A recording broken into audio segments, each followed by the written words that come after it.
Em nome do Pai, e do Filho, e do Espírito Santo. Amém. Bem-vindos, meus queridos amigos, filhos, a todos quantos chegarem neste vídeo, a graça e a paz de Deus nosso Senhor, a alegria e a força do ressuscitado estejam com todos. Vamos invocar o Espírito Santo para mais instruir-nos nas coisas de Deus. Deus que instruís os corações dos vossos fiéis com a luz do Espírito Santo. Fazei que apreciemos retamente todas as coisas segundo o mesmo Espírito e gozemos sempre de sua consolação por Cristo nosso Senhor. Amém. Chegamos, queridos, neste dia 9 de abril de 2021, pico da pandemia do coronavírus, ao nosso vídeo de número 98. Estamos no 29º encontro do nosso itinerário querigmático. O assunto de hoje é sobre a missão da nova aliança, sobre o envio de Jesus a cada um de nós, para cada um de nós, para vivermos agora a graça deste caminho, ensinar aqueles a quem nós somos destinados a trilharem este mesmo caminho. Então, antes de mais nada, eu gostaria de fazer uma diferenciação para vocês de duas expressões que podem nos confundir. Quando nós falamos missão nova aliança, nós estamos falando de um grupo de pessoas que estão evangelizando com a nova aliança, na nova aliança, pela nova aliança, como nova aliança, num determinado lugar. Por muitos anos, nós falávamos o núcleo de Brasília, o núcleo da sede em Belo Horizonte, o núcleo em Lagoa Santa, né? E de uns tempos para cá, acho que foi logo com a nossa aprovação, nós passamos mudamos a nossa nomenclatura, né? Nós agora falamos Missão Nova Aliança em Marabá, Missão Nova Aliança em Araguaína, certo? Mas temos outra expressão, a missão da nova aliança. Essa expressão, missão da nova aliança, se refere a uma parte do nosso patrimônio espiritual confiada a um grupo de pessoas, a vocês que se identificam com esse patrimônio, pelo Espírito Santo e confirmado pela Igreja. Isso é muito importante. Vamos ao nosso enunciado. Qual é a missão da nova aliança? Por extensão, qual é a sua missão? Anunciar o Evangelho. Despertar no coração das pessoas o amor pela Igreja una, santa, católica e apostólica. Convencendo-as pelo nosso testemunho de vida e coerência de vida e pelo ensino para a prática da obediência da fé. Levar as pessoas à prática da obediência da fé, isto é, a adesão da fé pela fé à pessoa central de tudo que é Jesus Cristo. Vamos por parte. Missão anunciar o Evangelho. É o que nós tentamos fazer ao longo de todos esses 90 e tantos vai chegar a mais, né? Vídeos do nosso itinerário querigmático e que está aqui nesse nosso livrinho que deve ter acompanhado você, né? Nessa trajetória. Anunciar Jesus Cristo ao mundo, né? Mostrar pelo nosso testemunho e coerência de vida com Ele, que só Ele é o tudo da nossa vida. Só Ele é o nosso Salvador. Só nele nós temos redenção dos nossos pecados, o perdão dos nossos pecados, a remissão dos nossos pecados. Só dele nos vem o Espírito Santo, né? É nele que nós queremos construir a nossa vida. E por isso nós temos que anunciá-lo, né? Nós temos que propagá-lo. Mas não é só isso. Aqueles que receberam o primeiro anúncio, como é o caso dos participantes do itinerário querigmático, devem sentir no coração um movimento especial do Espírito Santo. Qual é um dos primeiros desses movimentos? É o descobrir também da igreja. E despertar no coração de cada um a admiração, o agradecimento a Deus e o desejo de se aprofundar no mistério da igreja fundada por Jesus, a única fundada por Jesus. Esta que é una, santa, católica e apostólica. Apesar de tudo que nós temos visto, né, nesses últimos dias, nesses últimos tempos, de coisa errada, de membros do clero, membros religiosos, membros leigos também da igreja, tanta coisa desvirtuada, tanta coisa saindo fora da curva, né? Fora do trilho. A igreja de Jesus continua solidamente una, um só batismo, uma só doutrina, né? Garantida pelo Espírito Santo.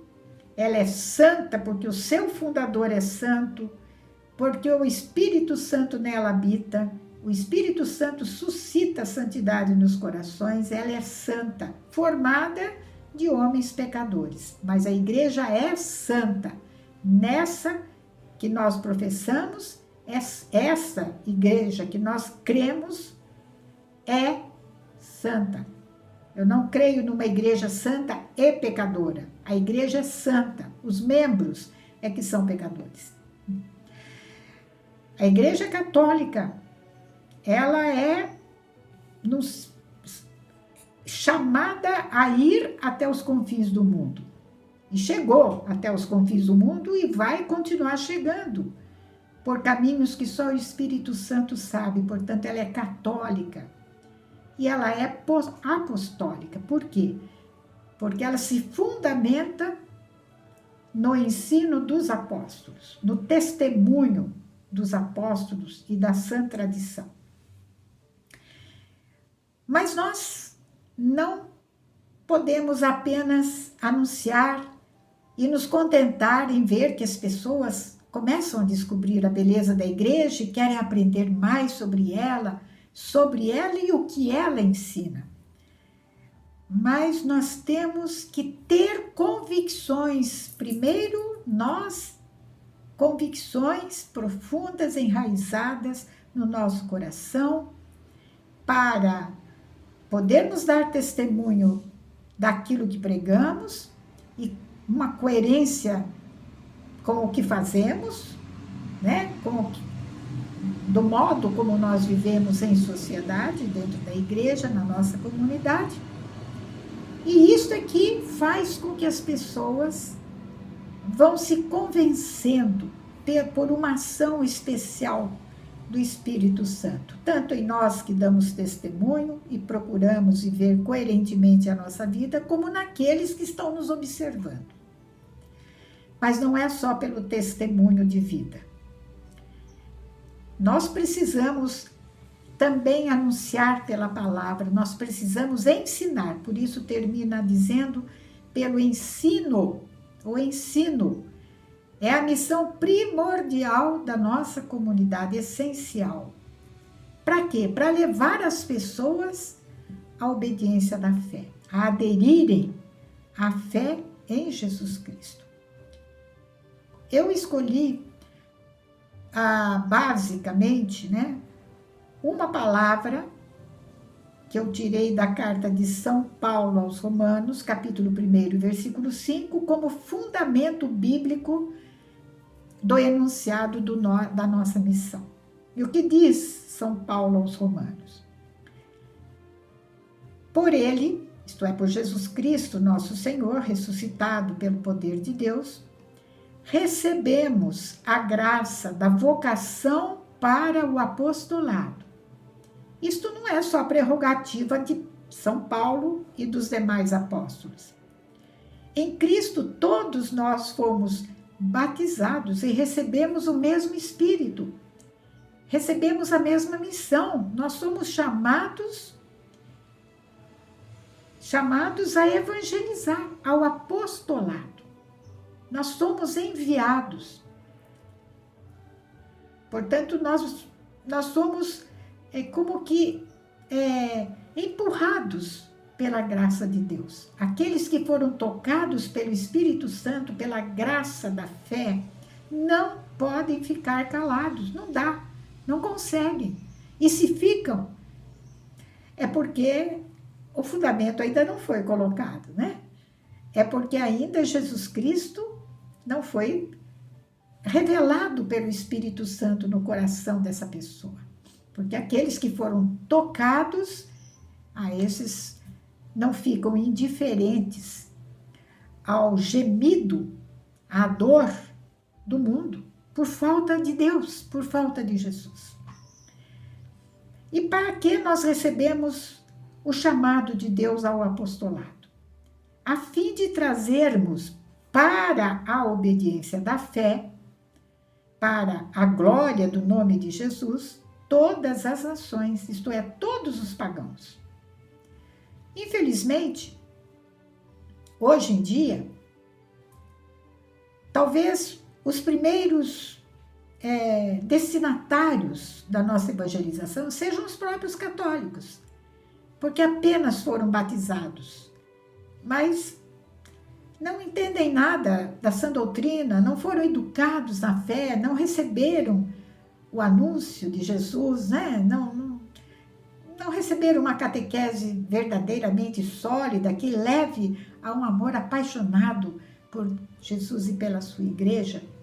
Nós somos chamados a que as pessoas queiram aderir à fé. Nós somos chamados a pertencer a Jesus Cristo. Chamados e fazendo com que outras pessoas se sintam chamadas a pertencer a Jesus. Nós estamos no mundo, mas não somos do mundo, não pertencemos ao mundo. Nós somos resgatados pelo sangue de Jesus das mãos do demônio, daquele que nos mantinha nas trevas dele, incapazes, impossibilitados da esperança do céu. Mas Jesus cortou tudo isso, precipitou no inferno Satanás, derrotou o inimigo, nos transportou das trevas à luz. E nós não queremos sair das mãos de Jesus, porque ele mesmo disse: eu sou a luz do mundo. Vocês são luzes, vocês são luz do mundo. Vão lá onde o povo está nas trevas. Acolham os que estão nas trevas. Sentem-se, como eu sentei no poço de Jacó e conversei com aquela mulher que estava totalmente fora do cabo. E fui conversando pacientemente até que ela chegou. a compreensão de quem eu era, né? É isso, a nossa missão. Quero lembrar ainda aquela pregação de Jesus, o Sermão da Montanha, capítulo 5 de São Mateus, versículo 19, olha como é importante. Quem desobedecer a um só desses mandamentos, por menor que seja, e assim ensinar os outros, será considerado o menor no reino dos céus. Nós estamos assistindo hoje, minha gente, um teatro maligno, tenebroso, de pessoas constituídas em autoridade, chamados ao apostolado mesmo, bispos, sacerdotes, toda a classe de cristão, ensinando coisa errada, o desmandamento, ensinando ideologias e não a sã doutrina da fé, e desviando tantos para o caminho da perdição. Será considerado o menor no reino dos céus. Porém, agora vem a parte nobre. Quem os praticar e ensinar será considerado grande no reino dos céus. Vejam que Jesus usa dois verbos. Aquele que ensina antes deve praticar, ainda que de maneira imperfeita, mas buscando sempre a perfeição, caindo e levantando, praticando, procurando praticar a vontade de Deus expressa nos mandamentos, configurando-se a palavra de cada dia. Esse tem autoridade para ensinar. Não é só ensinar. Os fariseus também ensinavam. E Jesus mesmo chamou nossa atenção quando ele disse: façam o que eles ensinam. Prestem atenção no que eles ensinam. Mas não façam como eles fazem. Porque eles pregam, mas não vivem.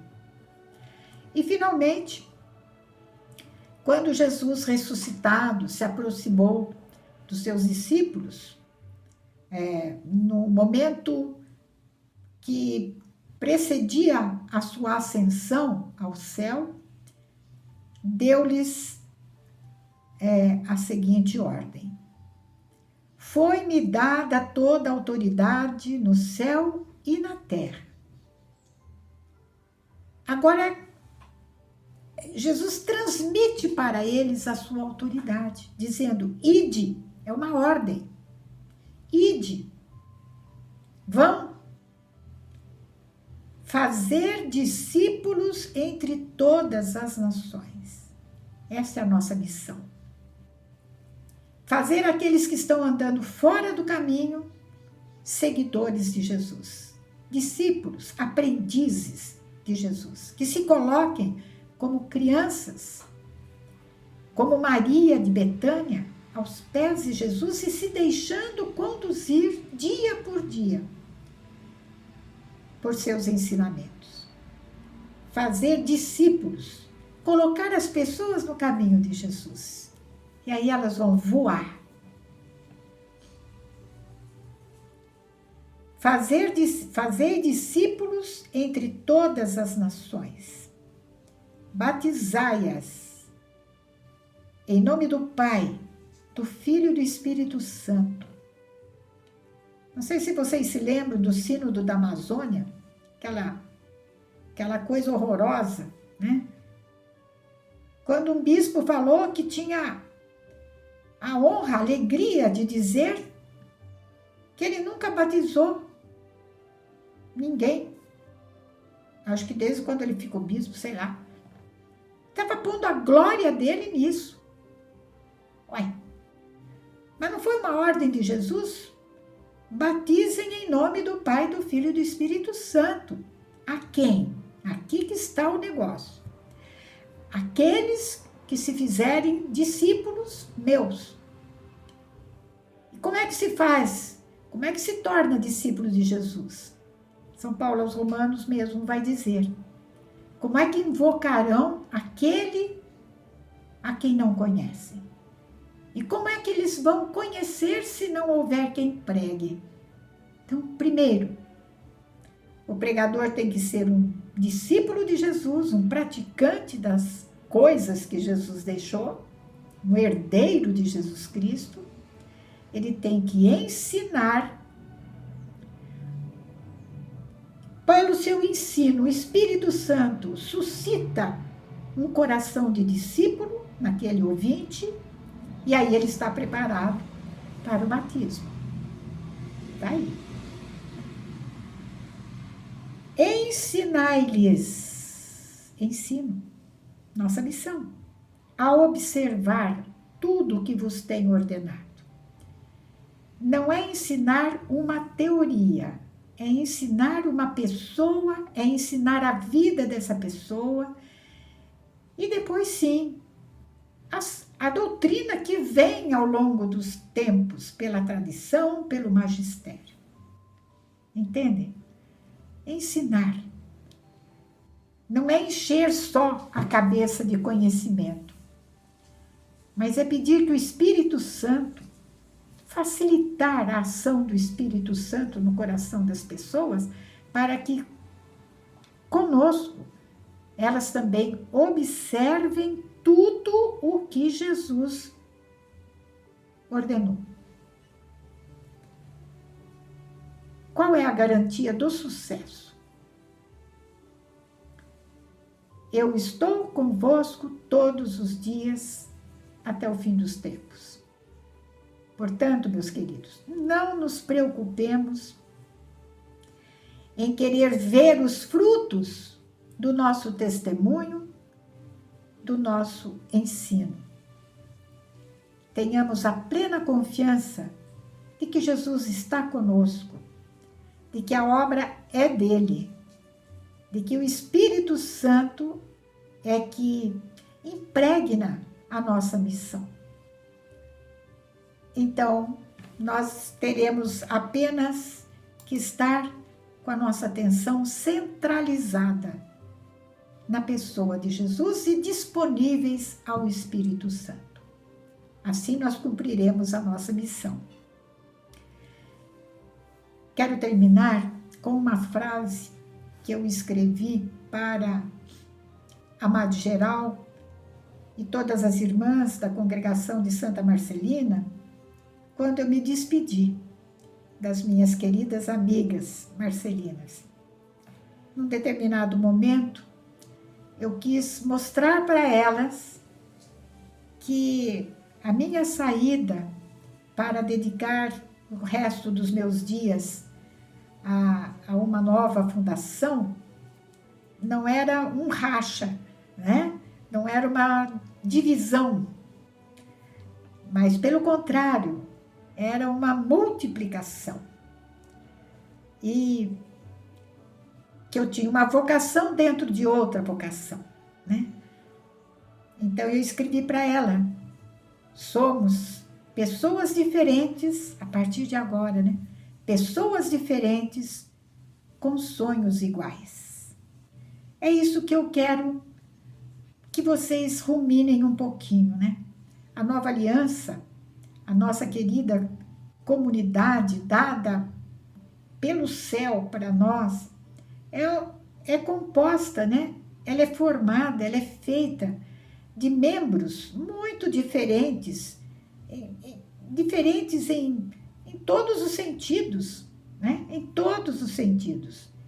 Porém, o que nos une é que nós temos que ter sonhos iguais, projetos iguais, metas iguais. Então, isso só se constrói quando cada um se colocar diante de Deus, se oferecer e pedir ao Espírito Santo que revele com que dom eu posso servir a nova aliança na igreja. Qual é o meu dom, Espírito Santo? E se você gostaria de atuar, seja na pregação, seja no governo, né, de uma missão, seja nas iniciativas, sei lá, Deus vai suscitar em você o desejo de participar de alguma coisa que já existe na nossa comunidade, ou quem sabe você será chamada a propor novas dimensões, né, de apostolado, sempre mantendo a unidade na única missão, qualquer que seja a nossa atividade. Então, entregue-se ao Espírito Santo, que ele vai se servir de você para continuar a edificar a igreja, o corpo de Cristo, através da nossa comunidade. Eu encerro jogando um pouquinho assim de mel em vocês. Eu tenho uma surpresa no próximo encontro, o 30º encontro do nosso itinerário querigmático, que será o vídeo 99. Então, estejam atentos. Louvado seja nosso Senhor Jesus Cristo. Para sempre seja louvado. Em nome do Pai, do Filho e do Espírito Santo. Amém. Você pode acompanhar melhor o nosso querigma através do livro Itinerário Querigmático, Reflexões e Roteiro, autora Ama Ângela, editora O Lutador. À venda na Comunidade Católica Nova Aliança, sede em Belo Horizonte, Minas Gerais. Ligue para 31 3443 4813 ou solicite a aquisição através de amar@novaalianca.com.br.